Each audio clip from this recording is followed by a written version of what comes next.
The stone floor of the royal nursery was unforgiving, an expanse of dark slate holding the winter frost deep within its grey veins long after the massive hearth fires were lit in the main hall.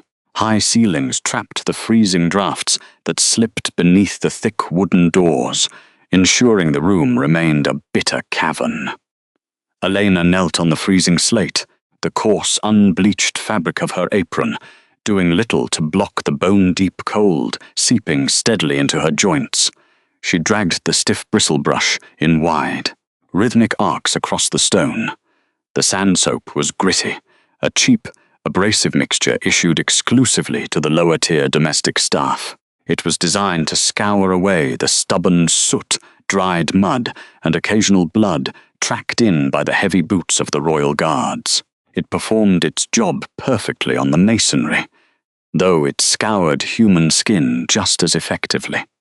Her knuckles were already cracked from the freezing water, the edges of her fingernails raw and beginning to weep a thin, clear fluid. She welcomed the stinging sensation. It was sharp, concrete, and entirely manageable, a physical anchor in a world that felt increasingly unstable. Above her, thick iron sconces held heavy tallow candles that cast a flickering, jaundiced light across the rich woven tapestries. Rendered from animal fat to burn through the long northern nights, they emitted a greasy, cloying smoke that hung low in the stagnant corridor air. Usually, she worked beneath them without a second thought, her senses dulled by years of routine labor. Today, however, that heavy, unctuous smell was a physical weight, pressing aggressively against the back of her throat. The morning sickness hit her in a sudden, violent wave, threatening to double her over the wooden bucket of freezing, soap-scummed water. She froze immediately, her breath catching tight and shallow in her chest, refusing to let the cough escape. The high-born wet nurses, the governesses, and the administrative staff would arrive at the turn of the hour. If they saw a laundry maid dry heaving in the shadowed corners, they would not offer a cup of herbal tea. They would summon the head steward, who would mandate a thorough medical inspection. In a sovereign court where bloodline registries, pack hierarchies, and genetic purity were monitored with lethal precision, a sudden, unexplained pregnancy in a low-ranking omega was a guaranteed decree of exile, or, if the child's lineage was suspected, a brutal, quiet interrogation in the lower cells. Elena did not close her eyes, nor did she allow her shoulders to sway. Instead, she curled her fingers inward, made a tight fist, and deliberately pressed her raw, soap-burned knuckles hard against the rough woolen hem of her dress. She pushed downward with steady force until the heavy fabric friction tore at the sensitive, exposed skin. The sudden, localized flare of pain grounded her instantly. It sliced cleanly through the greasy cloud of tallow smoke and the rolling sickness in her stomach, anchoring her mind firmly to the absolute present. Slowly, the desperate, involuntary urge to retch subsided, leaving behind nothing but a cold, hollow ache in her ribs. She exhaled a long, carefully measured breath, watching the vapor plume faintly in the frigid air before dissipating. The pain was a necessary toll, a small price paid for secrecy. She dipped the wooden brush back into the icy bucket, watching the grey, sand-filled suds swirl around the iron-bound rim. Her silence was a kind of armor, thinner than most but lighter to carry. She simply needed to keep her head down, finish scrubbing the sprawling eastern wing before the sun broke over the distant mountain ridge, and survive another morning without being truly seen. By midday, the environment of her labor shifted completely, moving from the dry, freezing stone of the upper royal corridors to the suffocating, wet chill of the lower washhouse. The air here was perpetually thick with a blinding, freezing steam that settled into the lungs. Massive iron vats of boiling water sat suspended over roaring wood fires, their intense heat contrasting brutally with the bitter northern winter wind whistling through the slatted shutters. Elena stood stationed over one of the largest basins at the back of the hall, plunging a heavy wooden paddle into a churning mess of royal guard cloaks. The fabric was incredibly dense, lined with coarse dire wolf fur and thick northern wool, designed to withstand blizzards, absorbing boiling water until a single cloak weighed as much as a grown man. She used her entire body weight to turn the heavy garments, her shoulders burning with the sustained, grueling effort. But the sheer physical exhaustion of the domestic labor was entirely secondary to her actual desperate objective. Into the boiling water of her specific vat, she had quietly added a heavily concentrated measure of lye, alongside massive, unauthorized handfuls of dried rosemary and crushed wild mint. The resulting chemical combination in the steam was highly caustic, stinging her eyes until they watered, and burning the delicate lining of her nose with every breath she drew. That discomfort was entirely intentional, a calculated tactical decision. Her own scent was changing, betraying her. It was no longer the flat, unremarkable smell of an invisible low-tier servant. Beneath the daily sweat and coarse sand soap, a new underlying note was blooming steadily in her blood, a sweet, heavy milk warmth, laced with the undeniable, sharp ozone of a royal lineage.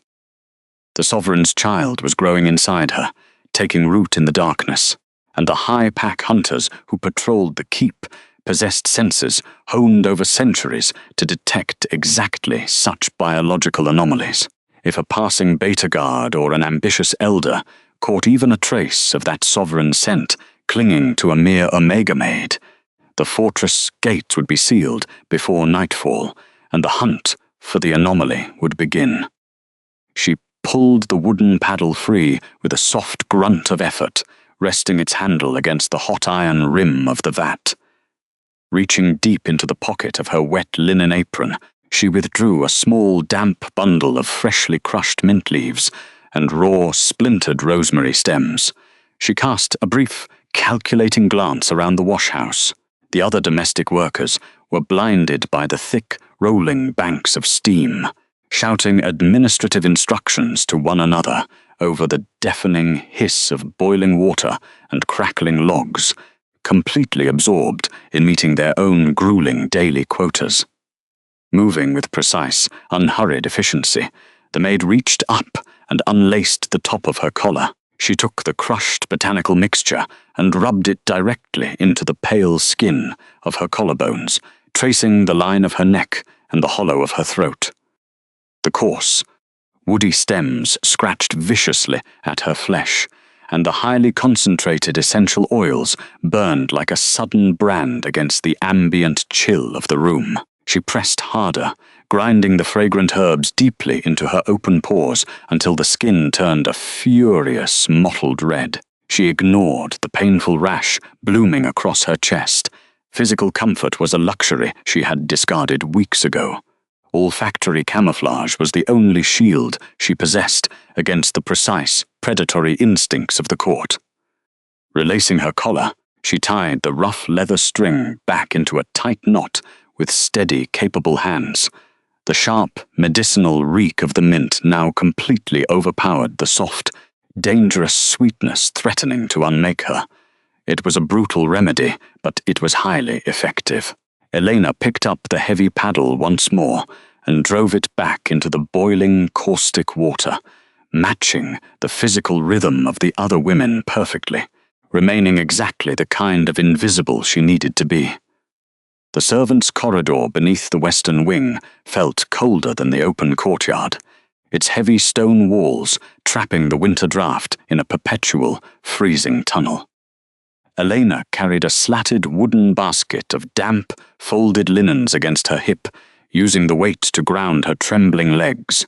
Nausea sat heavy in her throat, a persistent, metallic ache making the scent of old ash and damp wool nearly unbearable.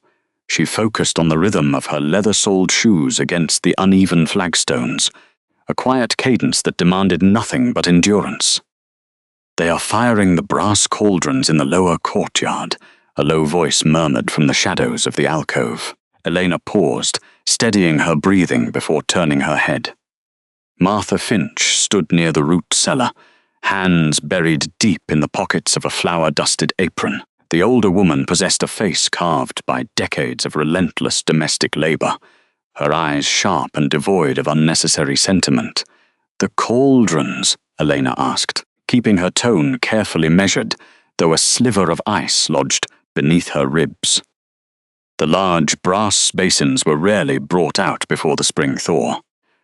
Seneschal Thorne has ordered a mandatory scent-cleansing ritual for all lower-tier staff by tomorrow's bell, Martha said, her voice dropping to a gravelly whisper. "A full spiritual bath.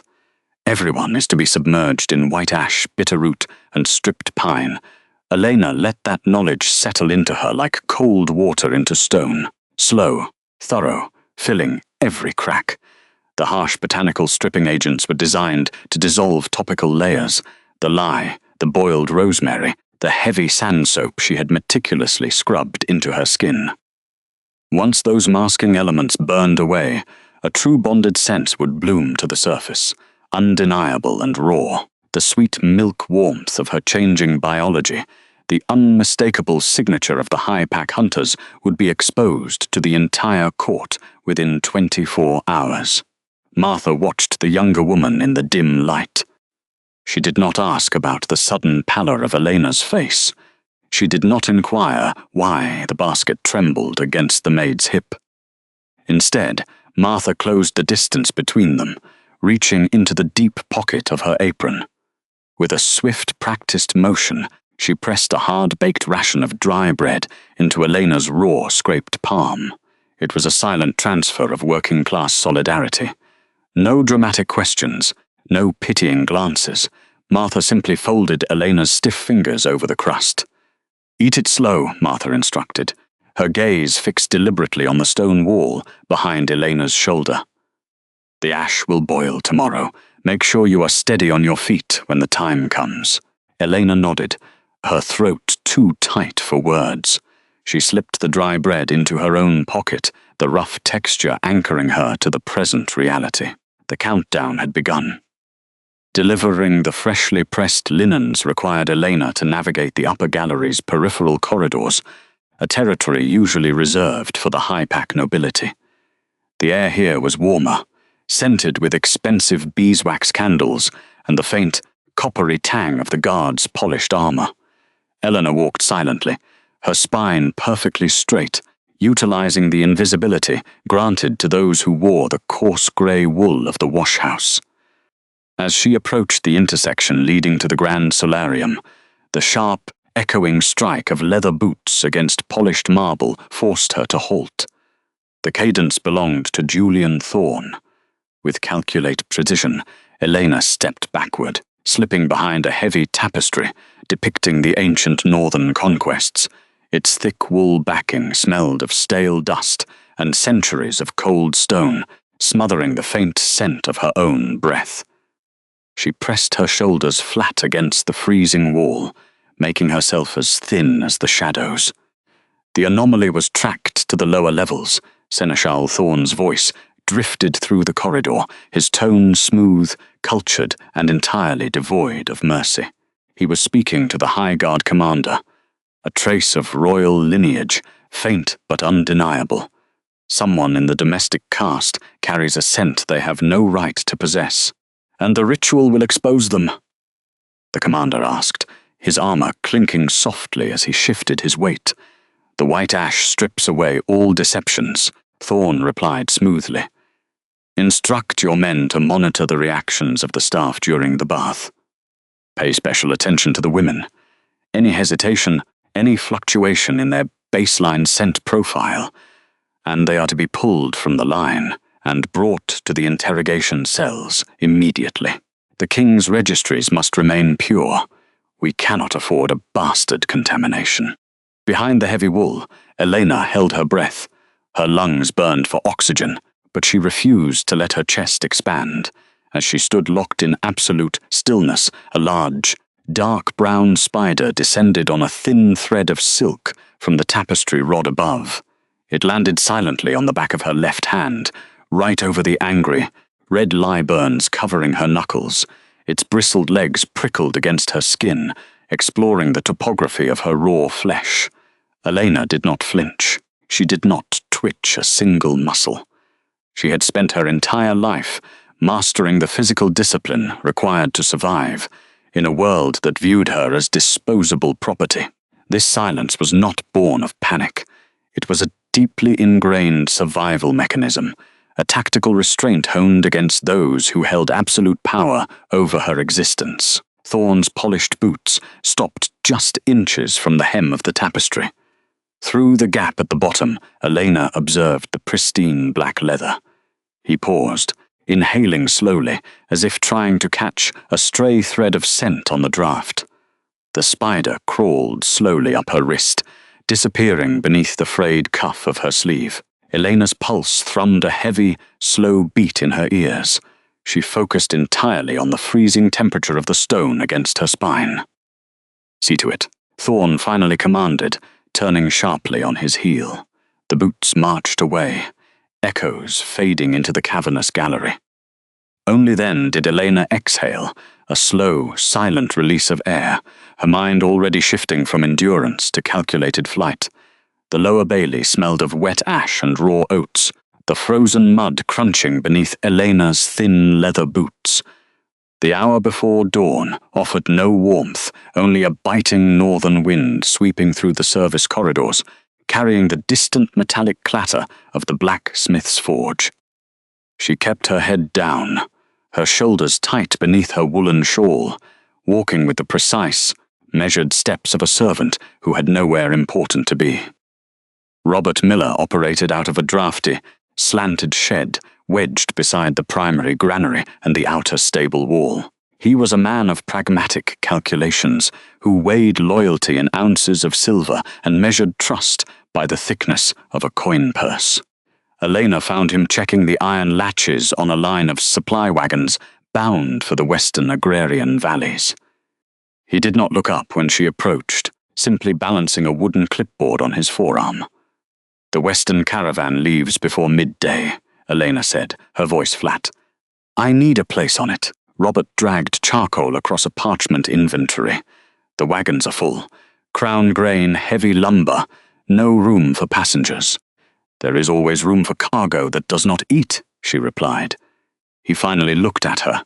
His eyes were the color of dirty river ice, sharp and entirely unsentimental. Passage past the lower boundary requires more than a polite request. The guards are checking scent profiles at the gates. Seneschal Thorn ordered a full registry of everyone leaving today. The risk is high. Elena did not argue. She did not plead. Years of harsh servitude had trained her to swallow her tears before unsympathetic eyes. Instead, she reached into the stiffened pocket of her apron and slowly withdrew her hand. Resting in her palm was a chipped porcelain pocket watch. The casing was cracked, but the delicate floral pattern, tiny blue cornflowers, remained visible beneath the grime. It was the only thing her mother had left her. She traced her thumb over the cold porcelain one last time, letting the loss settle into her chest like a stone dropping through still water. Slow, thorough, filling every crack. Then she offered it to the freezing air. Robert stepped closer, the smell of damp wool and old sweat accompanying him. He did not ask why she was risking her life to run. He simply picked up the watch, his calloused fingers examining the brass winding stem and enamel work in the grey morning light. "It hasn't kept time in 10 years, Robert muttered. "The casing is pure high-fire porcelain. The gears are solid brass," Elena stated quietly. "It is worth more than a single space in a grain cart." He weighed the object, feeling its solid value. "Third wagon from the back," Robert said, slipping her family heirloom into his wool coat. "The one with the split canvas roof. Be inside the false bottom of the central cask before the changing of the guard. If the border sentries find you, I have never seen your face." "Understood," Elena answered. She turned and walked away before the sting of the empty space in her hand could register fully in her mind. The transaction was complete. The watch was gone. The only thing that mattered now was the small, fragile life growing quietly beneath her ribs. Elena moved through the shadows of the abandoned mill yard, her breath pluming in the frigid air. The third wagon from the back sat exactly where Robert had indicated. She climbed up the heavy iron-rimmed wheel, her raw knees aching in protest, and slipped beneath the canvas roof. The interior smelled intensely of dry barley and split pine. Dominating the cart was a massive, iron-banded grain cask with a hidden wooden latch near the base. Elena unhooked it and pulled the heavy wooden panel aside. The false compartment was impossibly small. She dropped her linen bundle into the dark cavity, containing a spare wool shift, dark bread, and a small vial of crushed mint for her morning nausea. There was no room for anything else. Taking a deep breath, Elena lowered herself into the cask. The rough splinters of dry pine bit into her shoulders. She pulled her knees tight against her chest, wrapping her arms around her legs, just to fit inside the circular frame. She pulled the wooden panel back into place, listening for the click of the iron latch locking. Instantly, the world went pitch black. The smell of dry grain and stale air became overwhelming. Panic flared in her throat as the wooden walls squeezed her spine and shoulders.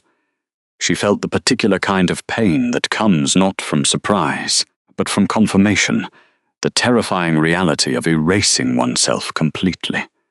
Elena closed her eyes in the dark, resting one bruised hand flat against her lower stomach. She tested how much she could shift her weight without knocking against the outer staves. Every movement had to be calculated. If she bumped the wood, the guards would hear the hollow echo. She measured her breath to conserve the limited oxygen.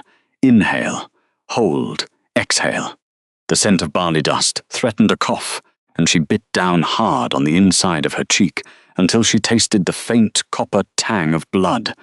The pain grounded her. She would have to remain perfectly silent as the wagon rattled over the frost-heaved roads, and as the border guards drove their inspection pikes into the upper layers of grain.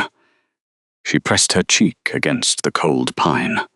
Tomorrow she would be far from the high castle, far from Julian Thorne, and far from the scent-cleansing rituals that would have exposed her secret to the entire court, and she would be far from Darius Vaughan.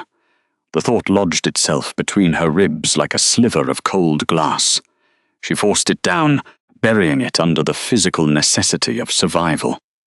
Adjusting her raw knuckles against her wool skirt, she counted her breaths in the dark, waiting for the caravan to move. The interior of the dry grain cask offered no light and very little air. Elena Vance sat with her knees pulled tightly to her chest, wedged in a brutal, cramping angle between the curved wooden slats and the heavy sacks of winter wheat.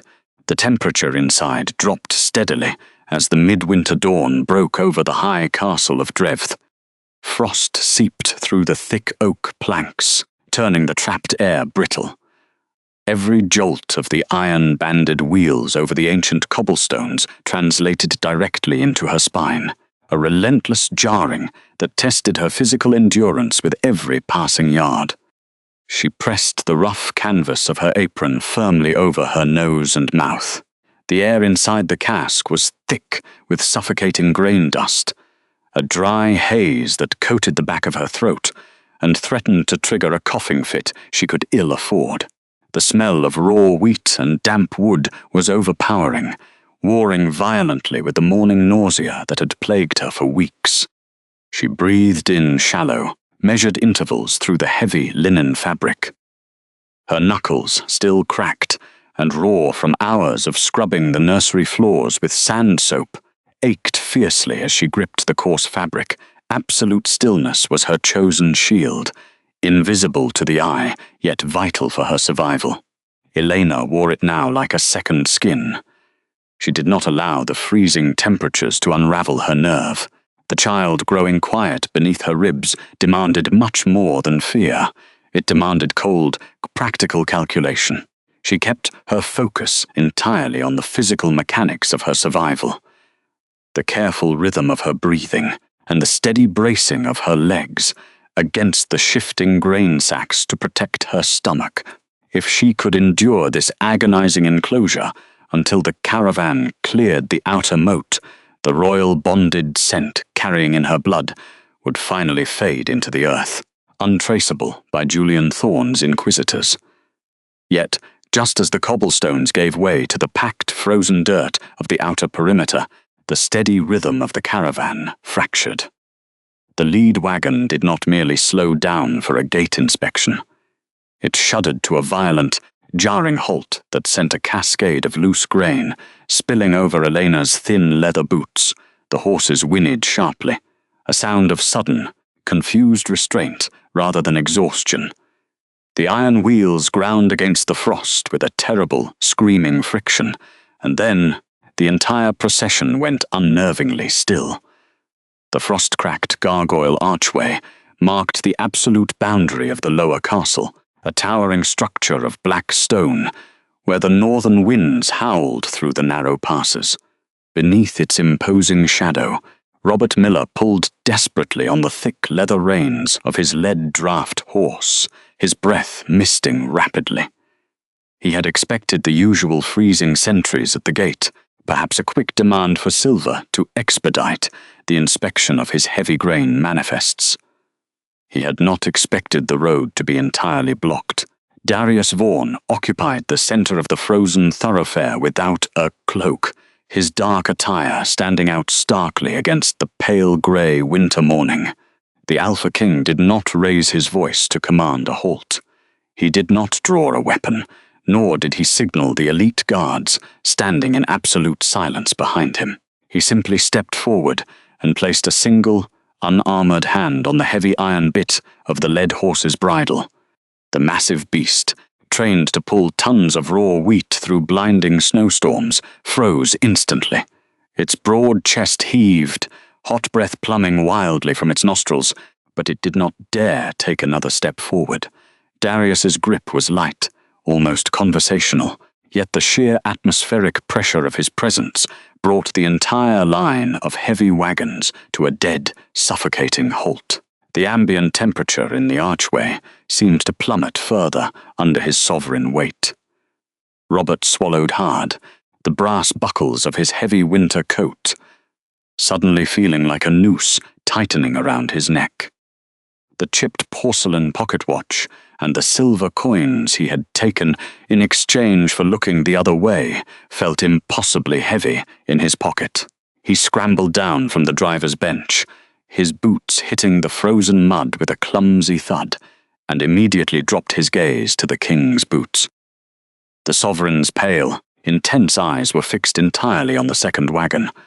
Darius inhaled slowly, the crisp air moving deep into his lungs as he analyzed the scent signatures drifting off the caravan. The sharp odor of dry grain, the sweat of draft horses, and damp wool were ordinary, but beneath it, masked heavily by layers of raw canvas, dry oak, and a faint trace of crushed peppermint, was a scent anomaly that had no business being in a smuggler's wagon. It was a faint, impossibly sweet resonance of royal bonded blood. He stopped beside the second wagon. The heavy oak boards of the grain cask were sealed tight, bound with thick iron rivets and heavy hemp rope. Darius did not immediately order his guards to dismantle it. He simply stood there in the bitter wind, his jaw tightening, as the realization lodged itself deeply into his chest. The scent was undeniable now, radiating clearly through the frozen wood. The scent of the observant maid who scrubbed his floors, layered with the fragile, rhythmic heartbeat of his unborn child. His hand clamped over the heavy iron latch. Inside the suffocating darkness of the wooden grain cask, Elena Vance pressed her raw, cracked knuckles against her mouth, trying to quiet her rapid, shallow breaths. The caravan had stopped at the gargoyle archway. The voices of the guards were muffled, but the heavy, oppressive silence that followed belonged to only one man. Suddenly, the iron latch groaned above her. The wooden lid was wrenched away, and blinding, slate-grey winter light flooded her cramped sanctuary. The biting northern wind rushed in, slicing through her thin woolen apron. Darius Vaughan stood framed against the pale sky, his massive silhouette blocking the sun. Elena flinched instinctively, her hands moving to shield her stomach, fully expecting the harsh bark of a guard or the rough grip of an arrest. She had broken the servant protocols. She was fleeing the royal territory. But the Alpha King did not drag her out like a criminal. Instead, his large, scarred hands reached down into the dark cylinder and closed around her waist with terrifying care. He lifted her out as if she weighed no more than a bundle of dry tinder. As her boots hit the frozen gravel of the archway, the numbness in her cramped legs gave way. Her joints, stiff and aching from the grueling hours she had already spent scrubbing the nursery floors before dawn, simply failed her. Darius caught her instantly, pulling her against the solid wall of his chest. The overwhelming scent of crushed pine needles, cold iron and ozone wrapped around her, stripping away the harsh smell of lye that had been her constant companion in the wash-house. He drew in a sharp, ragged breath. In the open air, the harsh wind tore away the layers of peppermint and boiled rosemary she had desperately applied that morning. The underlying truth was suddenly bare. The sweet, undeniable milk warmth of her condition, carrying the absolute, unmistakable resonance of his own bloodline. The king's golden eyes widened, the realization hitting him with the force of a physical blow. He did not shout to the guards waiting by the gates. He did not demand an explanation for her treasonous flight. Instead, Darius reached for the edge of his own heavy velvet and fur-lined cloak. With slow, deliberate movements, he used the thick, soft material to brush the fine, pale-grain dust from her hair. His touch was shockingly gentle, despite his imposing size, a direct contradiction to the ruthless reputation that commanded the high pack. He carefully wiped the barley powder from her trembling eyelashes, his thumb lingering just a fraction of a second against her cold cheek. The profound contrast between his intimidating, sovereign authority and this quiet, intensely private act of domestic care left Elena completely paralyzed, her hands gripping tightly into the fabric of her apron. The silence between them stretched into a tense, fragile space, broken only by the howling wind whipping through the stone boundary. Elena finally forced her voice past the tight knot in her throat. Her survival instinct screamed at her to step back, to maintain the proper, invisible distance of a servant. The gravel bit into her thin soles, a sharp reminder of the cold world she belonged to. She pressed her hands flat against his chest, trying to push away. "I have to go," the maid whispered, her voice trembling, but her gaze fixed firmly on the dark wool of his tunic. "The Seneschal's registry purge is tomorrow, the forced cleansing ritual. If they find the scent on me, they will destroy the child to protect the bloodline. I was leaving to spare the crown the scandal. I was leaving to save." Darius cut her off, not with a roar of command, but by stepping closer. His massive frame shifted, shielding her entirely from the biting northern wind. He refused to let the cold touch her any longer. Taking the heavy, fur-lined edges of his cloak, he pulled the fabric fully around her shivering shoulders, creating a sudden, suffocatingly warm sanctuary right in the middle of the frozen road, sealing out the frost. He leaned down. The physical proximity was overwhelming, yet it was anchored in pure, raw desperation rather than aggressive dominance. Darius pressed his forehead firmly against hers, blocking out the grey sky, the watching guards, and the terrifying expanse of the winter border. The heat of his skin against the freezing cold of her brow sent a jolt of pure shock through her exhausted nervous system. "I don't care if you hate me," he breathed. The words were scraped raw, stripped of all royal polish. He spoke with a desperate, intense warmth, his terror of losing her far outweighing any pride of his station. "That is my baby inside you." Elena stopped breathing. Her hands remained curled. The absolute certainty in his vow dismantled the cold, strategic calculations she had relied on for survival. She had spent months expecting cruelty, meticulously hiding every bout of nausea, preparing for the inevitable violence of a court that despised the low-born. But Darius was not offering her a cage. He was offering his very sovereignty as a shield. The bitter wind continued to howl against the stones of the archway, but hidden within the heavy folds of his cloak, the suffocating armor of her silence finally began to crack as he lifted her firmly into his arms. The physical transition from the biting, frost-cracked air of the lower courtyard to the heavy, insulated warmth of the upper keep happened in silence. Darius Vaughan did not put her down.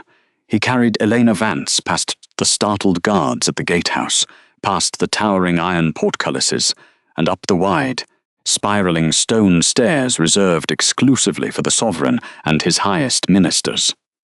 Elena did not struggle against his hold. The tactical calculation had already been made in the shadow of the grain carriage. Flight was no longer a viable equation. She kept her posture rigid, her face turned slightly toward the thick wool collar of his coat, breathing in the sharp, grounding scent of ozone and cedar that easily overpowered the damp grain dust clinging to her apron. The heat of the brazier-lined hallways began to press into her numb skin, smelling faintly of melting beeswax and winter pine. Still, Darius did not slow his pace. He moved with an unhurried, devastating momentum, his boots striking the flagstones with a rhythmic certainty that left no room for debate. They reached the massive, black oak doors of the Grand Solarium. The royal guards stationed there took one look at the Alpha King's expression and immediately hauled the heavy bronze handles backward. The doors swung open, releasing a wave of humid, incense-heavy air. The Grand Solarium served as the political heart of the Winter Court, currently filled with foreign emissaries, high-ranking border lords, and ministers draped in velvet and fur. The low, continuous murmur of territorial negotiations and trade disputes hit Elena like a wall of sound. Then, as Darius crossed the threshold, the noise died completely. The silence that fell over the cavernous room was absolute. Hundreds of eyes turned toward the entrance, analyzing the impossible sight before them. They saw their sovereign lord, a man who famously avoided physical contact, carrying a woman dressed in the coarse, flour-stained linen of a lower-tier servant. The sharp, chemical bite of lye and the herbal tang of boiled rosemary still clung to her clothes, a stark contrast to the spiced wine and expensive perfumes saturating the air. Darius ignored the frozen stillness of the assembly. He walked directly down the center aisle, the thick, woven carpet swallowing the sound of his footsteps. He bypassed the intricate, diplomatic tables. He bypassed the velvet guest chairs. He strode straight to the sovereign's elevated dais. The floor beneath it was polished black marble, freezing and immaculate, but he refused to let her feet touch it. Instead, he lowered Elena directly onto the thick, fur-lined cushions of his own seat. A senior emissary from the western ridges stepped forward, his mouth opening, likely preparing to cite some ancient protocol regarding the sanctity of the royal dais. Darius did not even look at the man. He turned his back to Eleanor, facing the gathered nobility, and occupied the silence without a shred of hesitation. "Let the pack registry be amended before the hour turns," Darius announced. His voice was a low, resonant hum that vibrated through the floorboards, carrying no raised volume but an absolutely crushing weight of authority. "Under the ancient laws of the High Pack, I invoke the Blood Shield Covenant." A collective gasp rippled through the room. The Blood Shield Covenant was not a casual decree. It was a brutal, archaic legal protocol forged during the First Territorial Wars. To invoke it was to declare the subject a direct extension of the king's own lifeblood. It granted immediate, total diplomatic immunity. Under the covenant, no council member, no high seneschal, and no elder could question, approach, or issue a command to the ward. Any harm or disrespect directed at Eleanor would no longer be a matter of internal discipline. It would be legally classified as an act of treason against the crown itself. With a single sentence, the carefully constructed hierarchies of the court, the forged registries, and the mandatory scent-cleansing rituals were rendered completely void. Darius gave a single, sharp gesture to the captain of the guard. The room began to clear. The emissaries, recognizing the uncompromising finality in their sovereign's posture, bowed rigidly and filed out through the oak doors. The heavy political weight of the court dissolved, replaced by the quiet, functional efficiency of the royal household, as the massive doors were pulled shut and the iron latches fell into place. Elena remained seated on the velvet cushions, calculating the violent shift in her reality. 3 personal attendants stepped forward from the shadows of the hearth. They moved with extreme caution, keeping their eyes respectfully lowered to the floorboards. They did not treat her like the laundry maid, who had scrubbed the nursery stones just hours prior. They treated her like a fragile, highly explosive artifact. One attendant carefully draped a thick blanket of spun mountain wool over her shoulders. The material was impossibly soft, retaining the ambient heat of the fire, and the sudden warmth made Elena shiver deeply as her core temperature finally began to rise. A small, intricately carved table was moved to the edge of the dais. Another attendant placed a silver tray upon it, bearing a porcelain bowl rimmed in gold. The rich scent of bone marrow broth, heavily seasoned with wild thyme and cracked black pepper, immediately cut through the lingering nausea that had plagued her all morning. She straightened her spine. She would not slouch, and she would not allow the luxury to visibly overwhelm her. She reached out from beneath the heavy wool blanket to take the gilded spoon. As her hand entered the light of the nearby candelabra, she stared at her own fingers. The physical contrast was jarring. Her knuckles were raw, scraped pink and white from hours of kneeling on the rough stone floors. The heavy sand soap used in the washhouse had left deep, stinging fissures in the webbing between her fingers, and her cuticles were cracked and inflamed. Faint, dark bruises wrapped around her wrists, the residual marks of hauling soaking wet linens out of boiling vats. She held the delicate, ornate gold spoon with those damaged hands. The polished metal gleamed against her bruised skin, a stark, undeniable record of the grueling labor she had endured to survive. It was profoundly disorienting. Just past dawn, she had been a nameless worker preparing to freeze in a grain cask to protect her unborn child. Now she sat upon the sovereign's dais, wrapped in unparalleled luxury, untouchable by law. She glanced toward the massive stone fireplace. Darius remained standing by the hearth, a tall silhouette against the roaring flames. He did not step closer. He did not crowd her space, demand a verbal response, or ask for an explanation of her attempted flight. He simply stood guard. His gaze flicked over to her, his jaw tightening slightly as he registered the severe damage the sand soap had inflicted upon her hands. But he forced himself to stay back.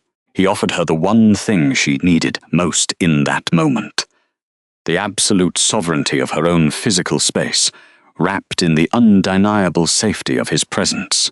Only when she had finished the broth and her shivering completely ceased did he finally cross the room. The journey from the Grand Solarium to the royal wing was a blur of towering arches and heavy velvet drapery. Elena Vance did not walk. She was carried the entire way, her cheek resting against the rough wool of the sovereign's mantle. The scent of ozone and cedar wrapped around her, entirely erasing the lingering smell of lye and boiled rosemary that had defined her existence for months. Darius Vaughan did not speak to the murmuring courtiers they passed in the outer halls. He simply strode forward, occupying the silence the way other men occupied speech. Without apology, without the nervous impulse to fill it, he bypassed the lavish guest suites usually reserved for visiting dignitaries. Instead, the Alpha King carried her straight into the heart of the keep, crossing the threshold of his own highly secured personal chambers.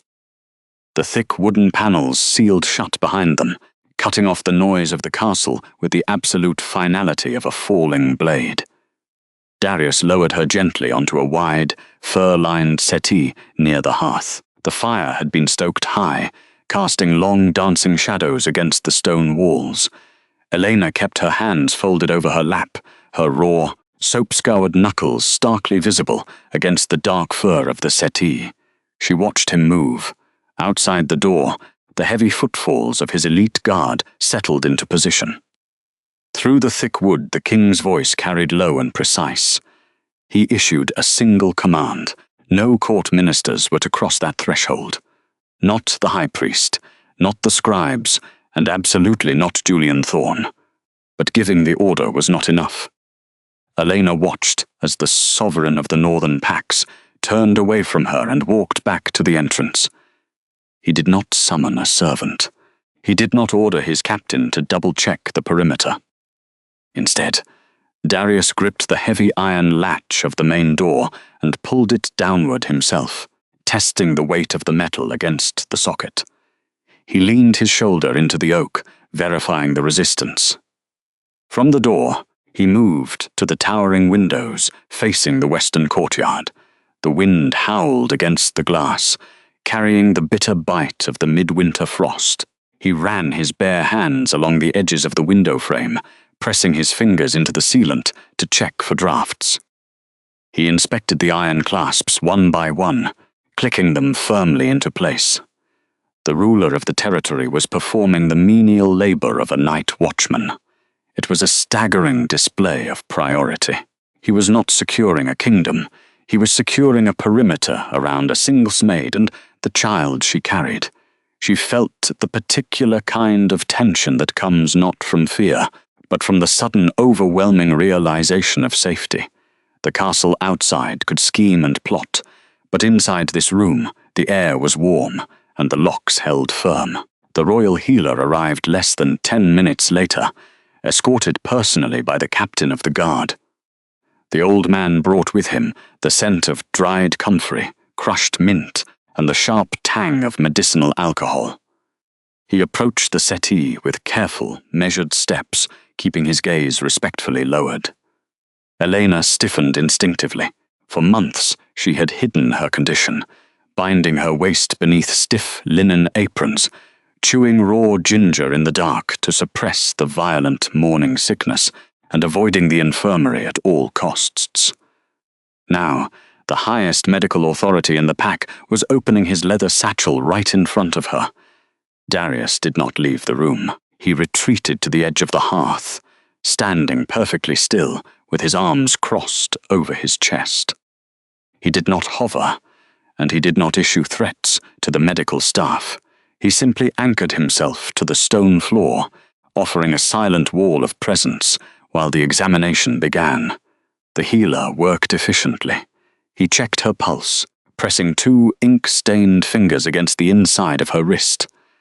He gently examined the bruising on her knees and the cracked skin of her palms, documenting the physical toll of her grueling domestic labor. Then, with quiet permission, he measured the subtle changes in her temperature and listened to the faint, rapid rhythm beneath her ribs.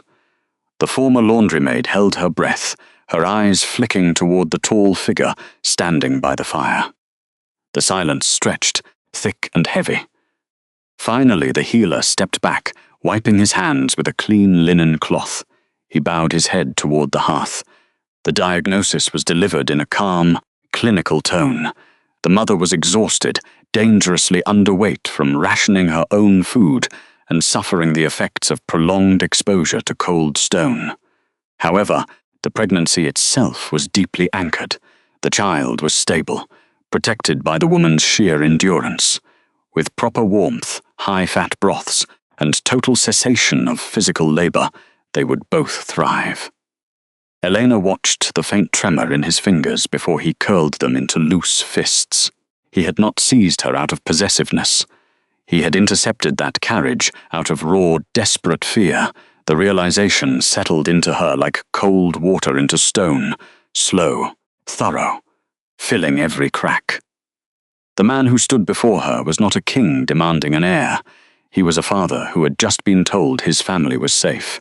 With her medical stability confirmed, Darius prepared to dismantle the court's remaining threats.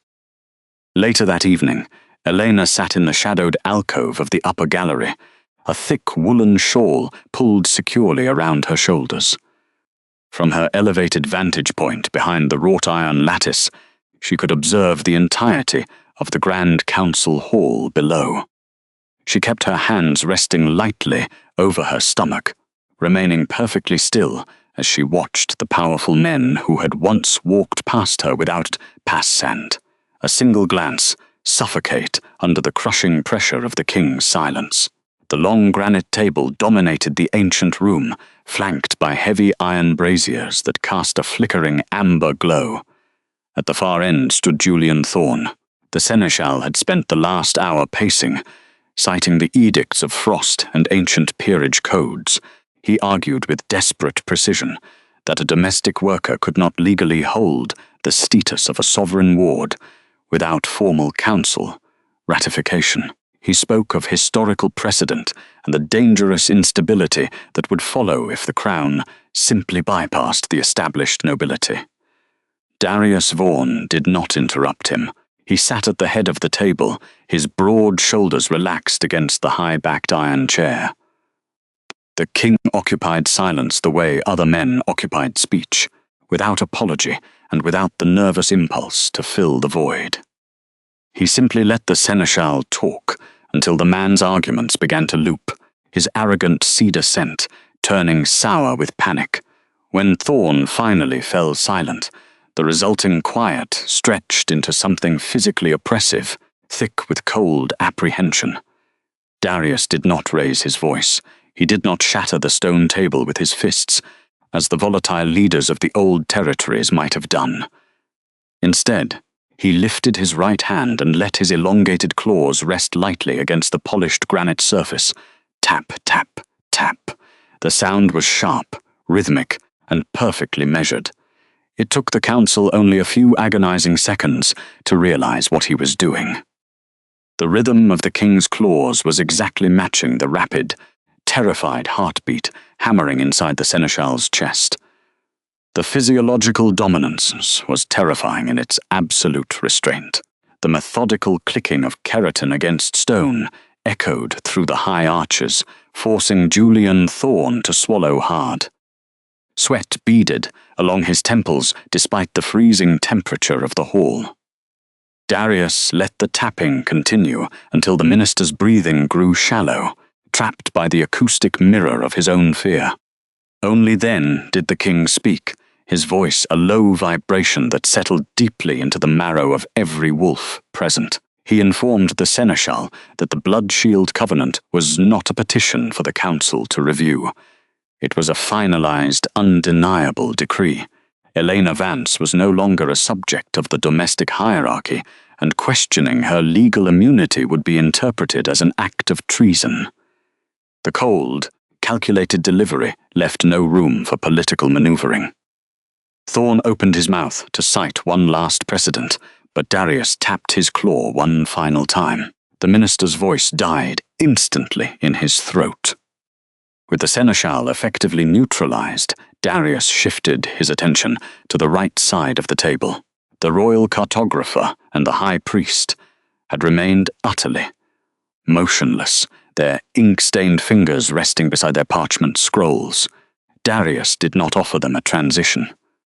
He ordered the cartographer to immediately redraw the boundaries of the central crown lands, allocating the most secure, fertile regions directly into a new inheritance trust.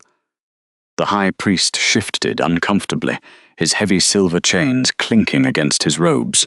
He attempted a procedural refusal, arguing that land allocations of such magnitude required a verified noble bloodline, documented over 3 generations. He claimed that altering foundational maps for an unborn child of undocumented lineage violated the sacred texts, creating administrative hurdles that would take years to resolve. Darius listened with predatory patience. When the priest paused to draw breath, the king reached out and placed his large hand flat upon a heavy, leather-bound ledger resting in the center of the table. It was the Master Registry of Territorial Taxes, a meticulous document detailing every unrecorded bribe and illegal land seizure the religious elders had orchestrated over the past decade. Without a single word, Darius physically slid the heavy ledger across the granite.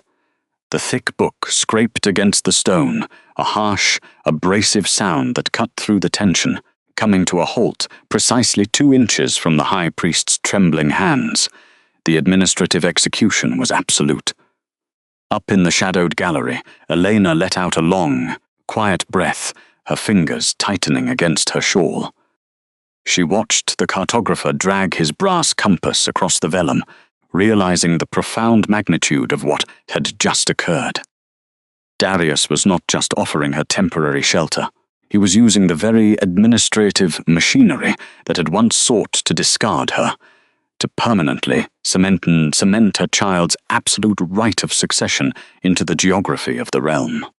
Satisfied the point was made, Darius abruptly adjourned the session. Shortly after leaving the gallery, Elena found herself ushered into the quiet sanctuary of the royal wing. The thick oak doors of the king's private study sealed out the remaining frantic murmurs of the agitated council. Inside, there was only the steady crackle of the hearth fire and the rhythmic scratch of a steel-nibbed quill against thick vellum. The vast room smelled of melting beeswax, aged cedarwood, and the sharp tang of iron gall ink. Elena Vance sat in a high-backed leather chair near the warmth of the fire, her hands resting quietly over the soft wool of her new skirts. She watched Darius Vaughan work. He did not rush. Darius moved with the unhurried precision of a man who held the absolute weight of the pack in his hands. The Sovereign Charter lay flat on the massive obsidian desk, illuminated by a steady candle flame. It was the fundamental restructuring of the Drevth royal lineage, a dense legal instrument designed to bypass traditional council approvals entirely. Elena observed the deliberate movement of his hand. He was not issuing a hasty command. He was a meticulous architect, laying an unbreakable foundation. Every word he wrote dismantled centuries of classist pack law, codifying her unborn child's absolute right of succession.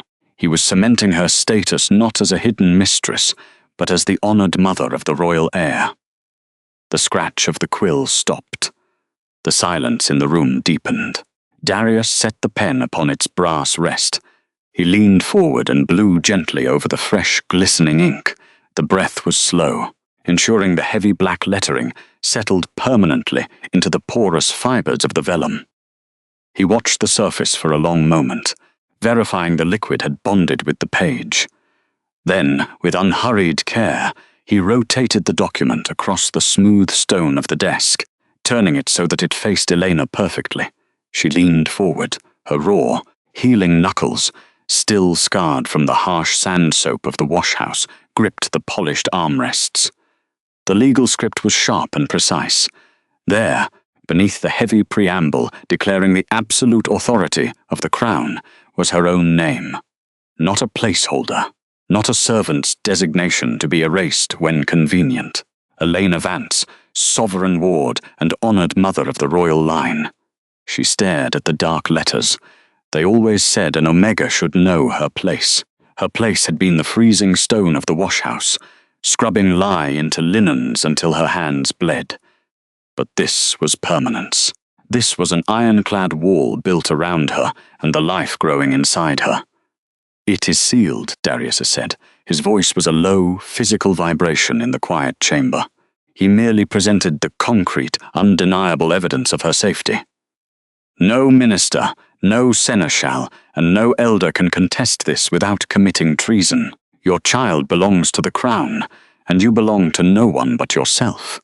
That absolute certainty lodged in her chest like a splinter of ice melting into warmth, slow, thorough, erasing every shadow of doubt.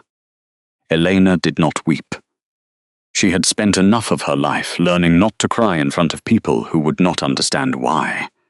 And though Darius would understand, she chose to offer him her steady composure. She lifted her chin, looking from the drying ink to the sovereign's unwavering eyes. The desperate panic of her flight lost its power, neutralized by the heavy binding ink on the desk. In the days following the signing of the Sovereign Charter, Elena began to observe the political shifts from her safe vantage point within the royal wing. She was no longer a preyed-upon servant. She had become a central, immovable figure of the state. She tested this new reality carefully. One afternoon, she stepped out of the king's private chambers and walked down the wide, sunlit gallery that overlooked the frozen courtyard. She wore no crown, only a simple, high-collared dress of deep forest green linen. At the end of the hall stood 2 sentries, clad in the heavy silver-plated armor of the inner guard. These were the same men who, only a week ago, would have shoved past her in the narrow servants' corridors, forcing her to press her back against the damp stone. As Elena approached the threshold, she braced herself out of ingrained habit, her shoulders tensing slightly in anticipation of their indifference. But they did not ignore her. 10 paces before she reached them, the guard on the left straightened his spine. The heavy, interlocking plates of his armor clattered sharply. The guard on the right mirrored the movement instantly. As Elena stepped through the wide stone archway, both men lowered their eyes to the floor, tucking their chins in a synchronized gesture of absolute deference. They snapped their gauntleted fists over their chests in a crisp, royal salute. It was a staggering realization. She had spent her life cultivating silence as a survival mechanism against those who wielded power recklessly. Now, power belonged to her. Not because she had fought a bloody battle, but because the Sovereign had systematically dismantled the hierarchy that kept her at the bottom. She rested one hand lightly over her stomach, feeling the faint warmth beneath the green linen. She was no longer running. The child she carried would never know the biting chill of the wash-house floor. They would know only the safety of the heavy oak doors and the unyielding protection of the man who had written their future in iron gall ink. She continued down the gallery, stepping into the quiet solitude of the royal antechamber to rest. A few minutes later, a silver tray arrived with a soft metallic chime against the polished oak table. Heat radiated from the delicate porcelain spout, carrying the heavy aroma of steeped cinnamon and dried apples into the quiet antechamber. The junior attendant who delivered the afternoon refreshment kept her gaze locked entirely on the floorboards, her breathing shallow, her fingers trembling faintly against the edge of the serving platter. Elena Vance remained near the roaring hearth, wrapped in thick wool, her hands resting protectively over her stomach. She studied the servant's rigid posture, recognizing the terror of someone forced into a lethal game. Elena dismissed the girl with a quiet nod, waiting until the heavy iron-reinforced doors clicked shut before shifting her attention to the tea. The steam rising from the cup was dense and artificially sweet. Elena did not reach for the painted handle. She leaned forward, closing her eyes, letting the vapor drift across her face. Beneath the overpowering camouflage of cloves and honey lay something sharp, acidic, and distinctly bitter. It was an olfactory note she recognized instantly, not from luxurious royal gardens, but from the freezing alkaline-soaked stones of the scullery. It held the exact acrid sting of crushed nightroot, a toxic compound servants used to strip corrosion from the dungeon grates. The ministers believed their poisons were undetectable, constantly underestimating the women who actually washed their laundry.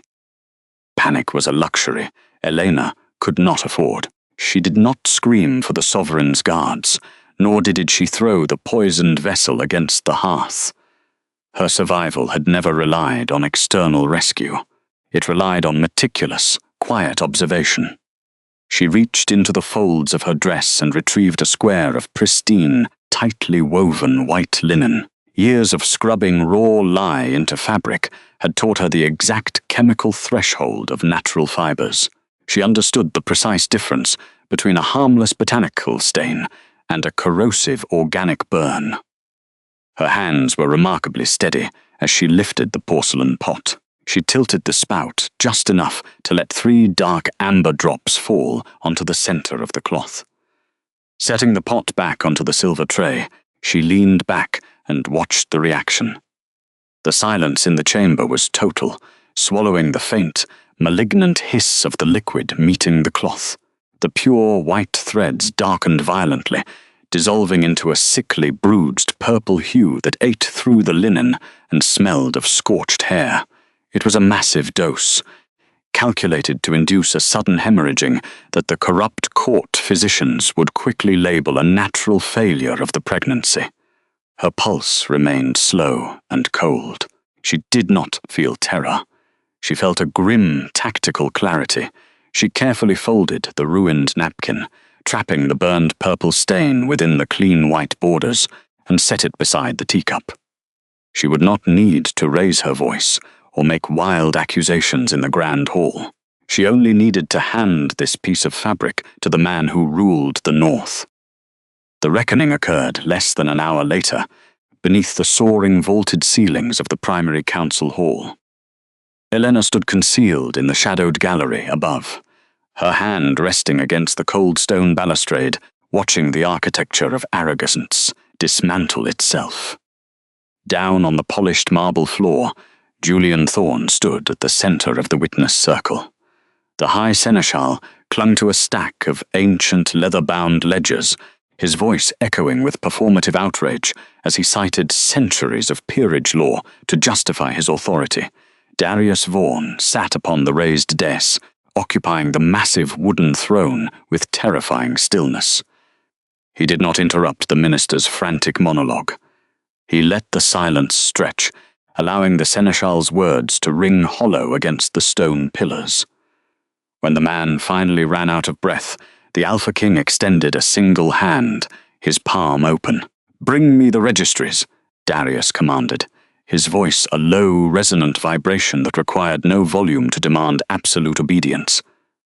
Seneschal Thorne hesitated, his confident facade slipping for a fraction of a second, before he marched forward and placed the heavy books into the sovereign's hand. He believed the old parchment was his ultimate shield. Darius opened the central ledger. He did not read the names. Instead, he ran his thumb over the surface of the pages, feeling the unnatural thinness where original ink had been scraped away and replaced with fresh, fraudulent lineage entries.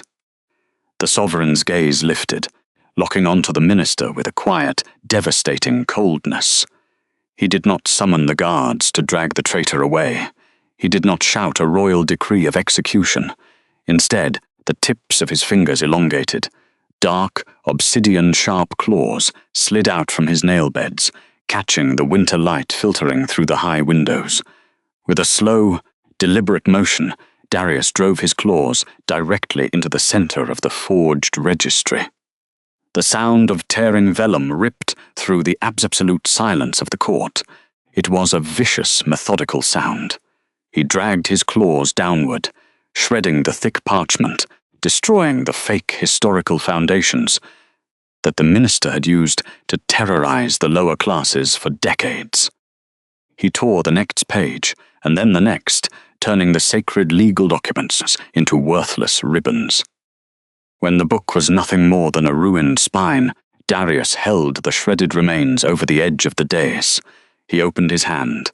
The torn scraps of forged history drifted downward like dirty snow, landing on Julian Thorne's shoulders and catching in the minister's hair as the man collapsed to his knees in utter shock. The destruction of his authority broke him instantly. "You are stripped of your name, your rank, and your lands," Darius stated, the ruling echoing across the marble. "You will be escorted to the barren northern outposts by nightfall. If you attempt to cross back into my borders, you will not be given a trial." From the balcony, Eleanor watched the tyrant weep into the scattered paper, feeling the heavy iron weight of the court's corruption finally lift from her shoulders. The grand solarium was a space built entirely of glass and pale forged iron, designed specifically to capture the weak northern sun and hold it captive against the deep winter chill. Elena sat near the center of the vast chamber, surrounded by heavy stone planters filled with blooming frost lilies that thrived in the artificial, sheltered warmth. Outside the curved, reinforced panes, the snow continued to fall in thick, blinding sheets over the jagged peaks of the high-pack territories, burying the lower courtyards under heavy drifts of white.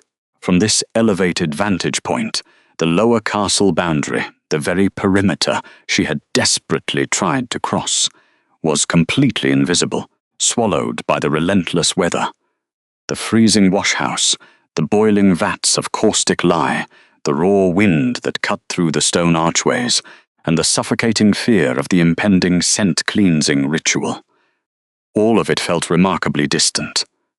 It was sealed away beneath layers of sovereign protection, replaced by a thick, unbroken silence that felt almost heavy in its absolute safety.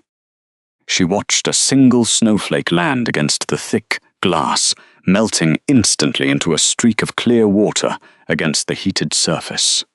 The contrast between the brutal environment she had navigated just days ago and the impregnable security of this royal room was staggering. The air here smelled of dried lavender, warm beeswax, and burning cedar from the massive hearth, a stark departure from the sharp odor of sand soap and damp, heavy wool that had defined her existence for so long.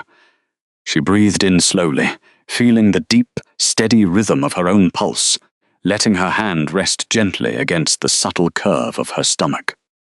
It was not a sudden burst of overwhelming joy, but rather a profound, physical confirmation that the relentless hypervigilance of servitude was no longer required. The child she carried was finally safe from the calculating ambitions of the court. Yet, the physical body remembers what the rational mind tries to dismiss. Elena was dressed in a gown of heavy midnight blue velvet, the dense fabric lined with soft, insulating fur to ward off any residual drafts. It was a garment woven for a sovereign's chosen partner, a material manifestation of the charter that now secured her permanent place in the world. But as a low gust of wind rattled the high glass panes, she shifted her weight in the upholstered chair and automatically tucked her hands deep into the wide sleeves of the dress.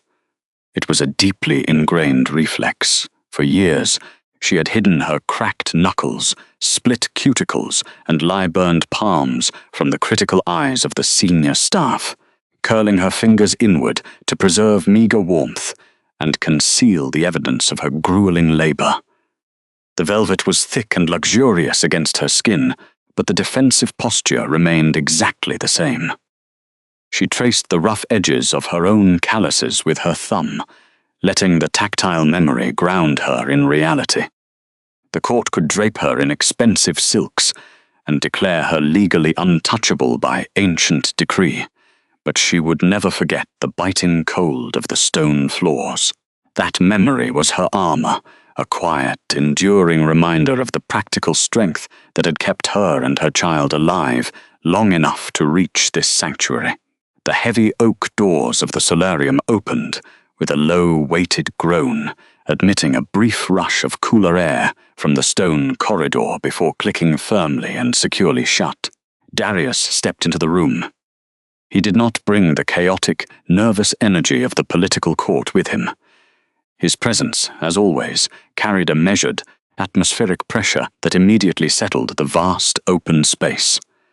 He wore a simple dark wool tunic, the formal, heavily embroidered mantle of his royal office, left behind in the council chambers, and his movements were unhurried as he crossed the polished slate floor. Elena did not stand to greet him, nor did she lower her gaze to the floor in submission. The fundamental boundaries of their shared life had shifted permanently, allowing her to remain seated, to simply watch him approach with a quiet, steady acknowledgement of his presence. He stopped beside her chair, his tall frame blocking the harsh glare of the snow, reflecting outside the glass. For a long moment he said absolutely nothing, his dark eyes tracing the line of her posture, noting the deliberate way her hands were still hidden within the heavy velvet sleeves. Slowly, he reached into the deep pocket of his tunic and extended his hand toward her. He did not issue a verbal command or demand her attention, simply offering his closed fist, waiting patiently for her silent permission to proceed. The former maid withdrew her right hand from the protective fabric, her palm scarred but entirely steady, and held it out toward him. The Alpha King opened his long fingers, placing a small, familiar object into the center of her hand. It was the chipped porcelain pocket watch. The delicate, faded floral pattern on the cracked casing caught the muted, amber light of the solarium, looking exactly as it had the morning. She had pressed it into Robert's greedy palm at the frost-covered mill yard. She stared at the timepiece, her breath catching slightly in her throat, the sudden weight of the object sending a shock of recognition through her chest. She had accepted its loss as the necessary, painful price of survival, a permanent casualty of her desperate flight to protect her unborn child. She had fully expected that a sovereign would simply replace a lost, cheap heirloom with solid gold, choosing to buy a newer, finer thing to erase the uncomfortable memory of her poverty. But Darius had not attempted such a thing. He moved smoothly, kneeling beside her chair upon the slate floor, his imposing height reduced so that he was perfectly eye-level with her lap. With deliberate, focused care, his large, battle-hardened fingers reached out and gently pinched the tiny brass dial on the side of the casing. He wound the watch for her, the tiny mechanical clicks filling the quiet, intimate space between them, his hands, capable of breaking bone and commanding vast northern armies, moved with absolute, agonizing precision so as not to stress the damaged porcelain shell. He did not ask for her gratitude, nor did he offer a lengthy explanation of the transaction required to retrieve it from the miller. The rhythmic ticking resumed, a steady, persistent heartbeat vibrating against her raw palm. It was a quiet, undeniable proof that what was broken could be recovered, and what was lost had finally been brought home. By evening, they had relocated to the inner sanctum. The heavy oak doors of the king's private study remained closed against the brutal winter wind, sealing the room in a profound, uninterrupted quiet. Darius stood by the grand mahogany table, watching the firelight play across the scattered parchment of the newly redrawn territorial maps. He did not speak immediately. Darius occupied silence the way other men occupied speech, without apology, without the nervous impulse to fill the space between breaths. Elena sat across from him, her posture perfectly straight, her hands folded neatly in her lap. The skin across her knuckles was still pink, still tender from months of caustic sandsoap and freezing wash-house water, but the deep, bleeding cracks had finally begun to close under the daily application of medicinal comfrey salve. Darius reached into the deep pocket of his dark velvet coat. When he withdrew his hand, he did not present her with a velvet box, nor a jeweled necklace meant to mark a royal favorite. He did not offer her a decorative title to placate the murmuring court. Instead, he stepped forward and set a single object onto the polished wood of the table. It was a heavy brass key. The metal was dark with age, the wards thick and aggressively cut, designed for a lock forged centuries before the current keep was even built. Elena looked down at the instrument. She did not ask what it opened. She recognized the intricate sovereign crest stamped into the heavy bow of the brass, having spent months scrubbing the corridor floors outside the most restricted vault in the fortress. The lower vaults, Darius said, his voice a low, steady murmur that did not disturb the stillness of the room. The royal archives, every treaty, every census ledger, every bloodline registry, and every unsealed covenant since the founding of the High Pax resides behind that door. Elena reached out. Her fingers brushed the cold, unyielding metal. It carried a distinct grounding weight. This was not a romantic token. It was not a gesture of biological possession meant to appease a pregnant mate. The archives were the administrative heart of the kingdom. By giving her the key, he was handing her the kingdom's memory. He was granting her unrestricted access to the very ledgers and laws that men like Julian Thorne had manipulated for decades to maintain their corrupt hierarchies.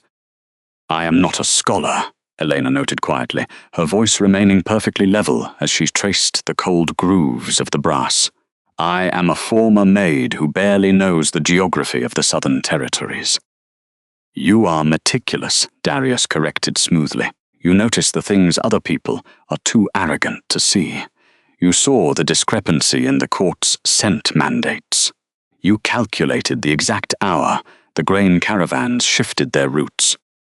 You survived my court not because of a bloodline, but because you observed its machinery." He moved a fraction closer, the faint comforting scent of winter pine and ozone settling around her. "I do not need a scholar, Elena. I need a partner who understands how the foundation is built, and who has the courage to tear out the rotted timber." Letting that knowledge settle into her like cold water into stone, Elena closed her fingers around the key. The metal bit lightly into her healing palm. It was the weight of actual, undeniable authority. It was a formal declaration that she was not merely a vessel for his heir, but an equal intellect, required for the governance of his territory.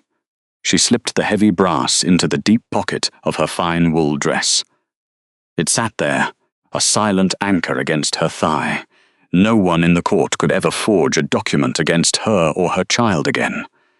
She held the master lock to the truth. Later that evening, the deep winter night pressed heavily against the thick frosted glass of the solarium windows. The wind howled through the northern peaks, a bitter and violent force that snapped the branches of the ancient pines. But inside the king's personal chambers, the air remained completely undisturbed. The massive stone hearth dominated the far wall, radiating a deep, steady heat from the glowing embers of split cedar logs.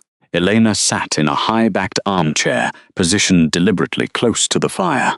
A thick, woven wool blanket rested across her lap, shielding her from any lingering chill. She held a steaming ceramic cup between her palms, letting the heat seep into her skin. The tea smelled of dried chamomile and sweet honey. There was no trace of bitter nightroot, no hidden spices meant to test her resilience, and no questionable herbs slipped into the brew by a scheming seneschal. It was simply tea, brewed for comfort, entirely safe and clean. She took a slow, deliberate sip. The warmth bloomed in her chest, settling the faint, lingering nausea that still accompanied the early evening hours. Darius sat in the chair opposite her. He was not wearing his heavy royal mantle. Stripped down to a simple linen shirt and dark trousers, he looked less like the terrifying sovereign of the north, and more like a man who had finally found the quiet center of his own world. He held a leather-bound administrative report in his hands, his eyes tracking the ink in the soft amber light of the hearth. He did not demand her attention. He did not pull her into his lap, nor did he issue commands disguised as affection. He merely shared the quiet with her, projecting an impenetrable shield of safety that filled the entire room. Elena shifted slightly beneath the heavy wool blanket. She rested her free hand over the slight, hidden curve of her stomach. Beneath her palm, the child was entirely secure. The sovereign charter was already signed and sealed in wax, the borders redrawn, the bloodline registries permanently corrected. The court could whisper their grievances in the lower halls, but they could never touch her here. The ancient laws had been bent and broken to form a fortress around her, and the man who had broken them was currently turning a page of a trade ledger, completely at peace. She looked down at her hands. The raw, bleeding knuckles were healing. The bruised skin was fading back to its natural tone.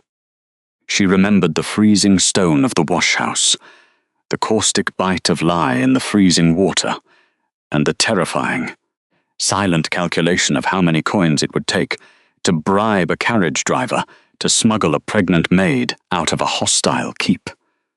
That was the kind of invisible she had been. Now she was the sovereign anchor of the crown. Darius looked up from his report, sensing the subtle shift in her breathing. His dark eyes met hers across the low table, steady and ancient. He offered a faint, unhurried nod, a silent acknowledgement of the life they had secured, before returning to his reading. Elena leaned her head back against the velvet cushion. She took another slow sip of the chamomile. Tomorrow, the sun would rise over the sovereign court. Tomorrow, she would unlock the royal archives and begin the meticulous work of securing her family's future in ink. But tonight, she would simply sit by the fire, entirely visible and completely safe.